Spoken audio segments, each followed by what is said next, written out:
नमस्कार। कहानी संग्रह में हमारे सभी दर्शकों का हार्दिक स्वागत है। दर्शकों, आज हम आपको शनि देव की ऐसी कथा सुनाएंगे जिस कथा को सुनने सुनाने से मनुष्य की हर उलझन दूर होकर शनि देव की कृपा प्राप्त होती है। यह मंगलकारी शनि देव की कथा हम आपको सुनाएं इससे पहले अगर आपने हमारे चैनल को सब्सक्राइब नहीं किया तो प्लीज जल्दी से सब्सक्राइब कर लीजिए।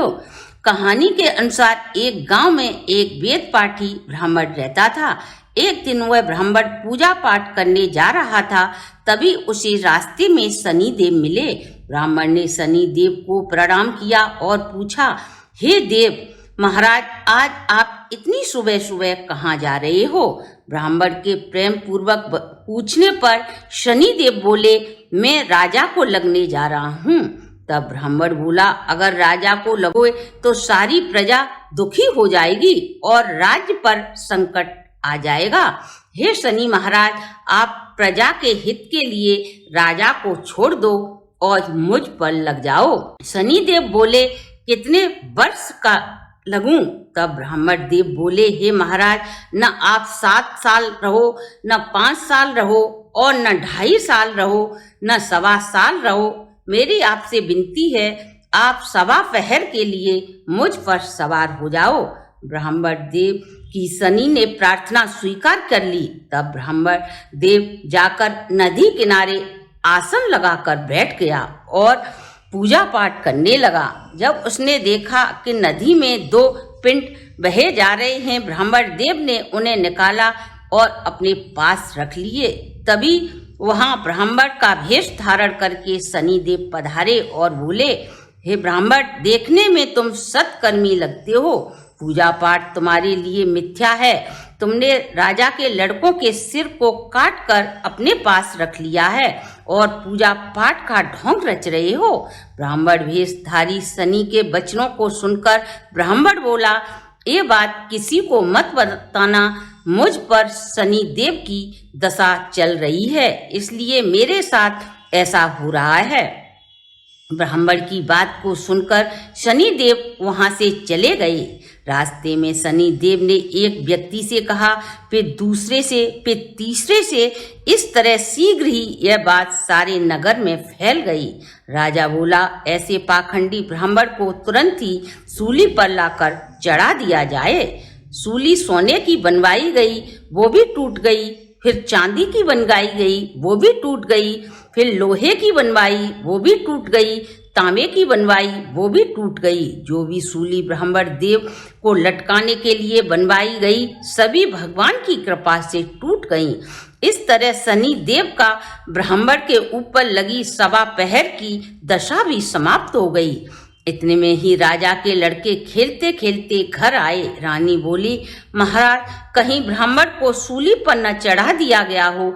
यदि ऐसा हुआ तो हम ब्राह्मण हत्या के पाप से बच नहीं पाएंगे। अब राजा ने देखा ब्राह्मण तो पाठ कर रहा है। तब राजा ब्राह्मण देव से बोला, हे ब्राह्मण देव, तुम ऐसा कौन सा ज्ञान विज्ञान जानते हो जो सभी सूली टूट गई? ब्राह्मण बोला, हे राजन, मैं तो भजन पूजा के अलावा कुछ भी नहीं जानता।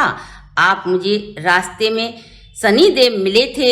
मेरे पूछने पर बोले, मैं राजा को लगने जा रहा हूँ। मैंने उनसे कहा कि राजा को लगे हुए तो सारी प्रजा दुखी हो जाएगी और राज्य पर संकट आ जाएगा। अतः आप राजा की जगह मुझे ही लग जाओ। तब शनि देव बोले, कितने समय के लिए मैं तुम्हारे ऊपर सवार हो जाऊं? तब मैंने शनि देव से प्रार्थना की, हे देव, आप दयालु हैं। आज की दशा मेरे ऊपर न 7.5 साल, न 2.5 साल, न 1.25 साल। मैंने उन्हें 1.25 पहर की दशा ओटने की प्रार्थना की और उन्होंने मेरी प्रार्थना स्वीकार कर 1.25 पहर में मेरी राशि में आ गए। इसी दशा के कारण मुझ पर थोड़ी देर में ही विपत्तियों के पहाड़ टूट पड़े। राजा बोला, हे ब्राह्मण देव, शनि की दशा को उतारने का कोई तो उपाय होगा। तब ब्राह्मण बोला, शनि की दशा को उतारने का सरल सा उपाय है, भूखे को भोजन कराओ, निर्वस्त्र को वस्त्र दान करो, तपन वाले क्षेत्रों में चप्पल जूते दान करो। तिल तेल लोहा उड़द शनिवार को शनि मंदिर में दान करो। सोना चांदी दान करो। तब राजा ब्राह्मण से बोला, धनी तो ये सब उपाय शीघ्र ही कर लेंगे, शनि की दशा से मुक्त हो जाएंगे। यदि यह दशा किसी गरीब पर आ जाए तो वह क्या उपाय करे? कृपा करके गरीबों के लिए कोई सरल सा उपाय बताओ। तब ब्राह्मण देव बोले, तेल की तली, गुड़ की डली हर कोई शनिवार को शूद्र को दे। 7 बार पीपल के वृक्ष पर जल चढ़ाए और कहे, शनि देव का सोटा कभी न आए टोटा। शनिवार की घड़ी टली तो 70 वाला टली। इस प्रकार 7 बार पीपल के वृक्ष पर जल चढ़ाने से सभी बला टल जाएंगी। यह सरल सा उपाय प्रजाजनों को बताकर राजा ने ससम्मान ब्राह्मण देव को बहुत सा धन देकर विदा किया। बोलो शनि देव की जय। दर्शकों, आज की ये वीडियो आसान सा उपाय अपनाकर देव की दशा से बच सकते हैं और दूसरों को बताकर पुण्य के भागीदार बन सकते हो। तो दर्शकों, कैसी लगी हमारी वीडियो? अगर अच्छी लगी हो तो लाइक एंड शेयर करें, और यदि आपने हमारे चैनल को अभी तक सब्सक्राइब नहीं किया तो सब्सक्राइब करें, बेल आइकन को प्रेस करें, जिससे हमारी नई वीडियो की जानकारी सबसे पहले आपको प्राप्त हो सके।